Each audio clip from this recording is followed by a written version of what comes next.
नमस्कार, स्वागत आप सभी का मार्केट टाइम्स टीवी पर। मैं हूं आपके साथ अखिलेश राठी और वक्त तो चला गया कृषि जगत से जुड़ी बड़ी खबरों का। तो आइए जान लेते हैं। आजकल प्याज के भाव आसमान छू रहे हैं और इसने आम लोगों को परेशान कर दिया है। यह हालात अमूमन हर साल होते हैं। अब भविष्य में इस हालात में सुधार होगा और प्याज की फसल जल्द तैयार हो जाएगी। हरियाणा के करनाल स्थित राष्ट्रीय बागवानी अनुसंधान एवं विकास प्रतिष्ठान केंद्रीय यानी NHRDF ने प्याज की नई किस्म तैयार की है। इस किस्म की प्याज की फसल महज 75 दिन में तैयार हो जाएगी। इससे समस्या का काफी हद तक समाधान निकलेगा और प्याज की किल्लत दूर होगी। केंद्र सरकार ने प्याज के स्टॉक को स्टोर करने की सीमा निर्धारित कर दी है। हिमाचल सरकार से भी इसे लागू करने को कहा गया है। भारत सरकार की ओर से निर्धारित स्टॉक लिमिट के अनुसार होलसेल कारोबारी अपने गोदाम में 25 टन यानी 250 क्विंटल से अधिक प्याज नहीं रख सकेंगे। परचून विक्रेता अपनी दुकान में 2 टन यानी 20 क्विंटल से अधिक प्याज नहीं रख सकते हैं। यदि दुकानों और गोदामों में इससे अधिक मात्रा में प्याज की सप्लाई पाई जाती है तो खाद्य एवं नागरिक आपूर्ति विभाग सख्त कार्रवाई की जाएगी।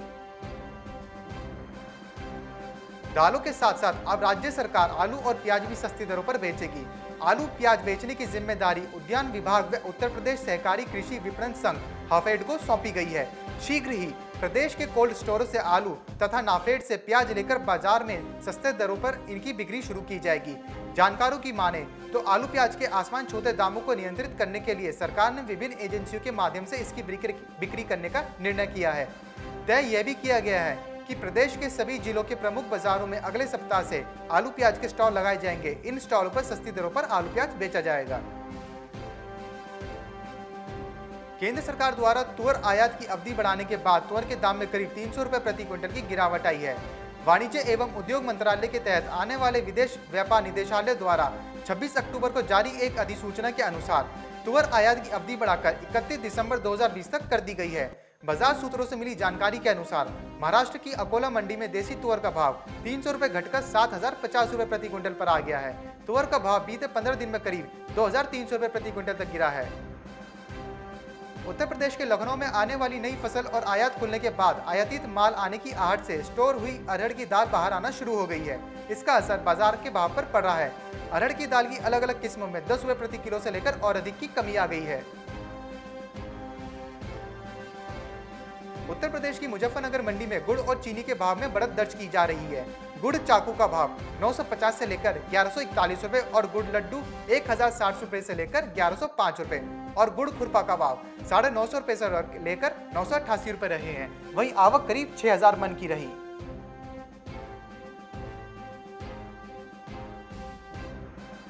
नवंबर महीने का शक्कर का कोटा मध्य प्रदेश के लिए जारी नहीं होने से मध्य प्रदेश की मंडियों में शक्कर की कीमतों में 60 से 70 रुपए का उछाल दर्ज किया गया है।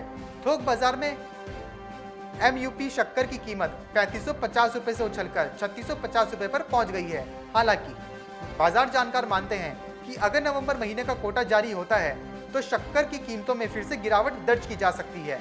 हालांकि देश में चीनी के उत्पादन में चालू सीजन में इजाफा दर्ज किया गया है। पहले आलू फिर प्याज और अब सरसों तेल की बढ़ती कीमतों ने आम आदमी की टेंशन बढ़ा दी है। त्योहारों के इस सीजन में कोरोना के साथ साथ महंगाई भी आम आदमी की जेब पर बोझ बढ़ा रही है। लेकिन खाद्य तेलों की बढ़ती हुई कीमतों को लेकर ग्रुप ऑफ मिनिस्टर्स ने चिंता जताई है। ग्रुप ऑफ मिनिस्टर्स ने कीमतें काबू में करने के लिए कदम उठाने के निर्देश दिए हैं। इसके लिए सरकार कई विकल्पों पर विचार कर रही है। तेलों की कीमतें पिछले साल के मुकाबले 30 से 35% ज्यादा हैं। सरसों के तेल के भाव 160 रुपए प्रति किलो के पार पहुंच चुके हैं। बता दें कि 4 से 5 दिन में ही सरसों के तेल पर 8 से 15 रुपए प्रति किलोग्राम तक दाम बढ़ चुके हैं। अगर बीते एक साल की बात करें तो सरसों का तेल 50 रुपए प्रति लीटर तक महंगा हो चुका है। हाल फिलहाल में इसके दाम काबू में आते हुए नजर नहीं आ रहे हैं। ब्लेंडिंग खत्म होना, सरसों का इस साल कम उत्पादन होना और तेलों के लिए बनी विदेशी नीति में कुछ बदलाव होने के चलते ये असर पड़ रहा है। लेकिन बीते 4 दिन पहले प्रति क्विंटल सरसों के दाम में 300 रुपए की तेजी आने के बाद तेल में फिर से उछाल आ गया है। मध्य प्रदेश के रतलाम में खाने का तेल लगातार महंगा हो रहा है। थोक में इसके दाम 105 रुपए प्रति किलो पर पहुंच चुके हैं। इसका असर फुटकर दाम पर भी हुआ है और दाम 110 रुपए प्रति किलो पर पहुंच गए। पहली बार तेल इस भाव पर बिक रहा है। कारोबारियों के मुताबिक आगे भी दाम में तेजी बनी रहेगी। तेल के दाम में एक महीने 10% की तेजी आई है। एक महीने पहले तेल के भाव 100 रुपए प्रति किलो थे, वहीं अब भाव 110 रुपए प्रति किलो पर पहुंच गए हैं। त्योहार के बीच तेल के दाम में लगातार तेजी से लोगों के किचन का बजट गड़बड़ा रहा है और उन्हें ज्यादा दाम चुकाना पड़ रहा है।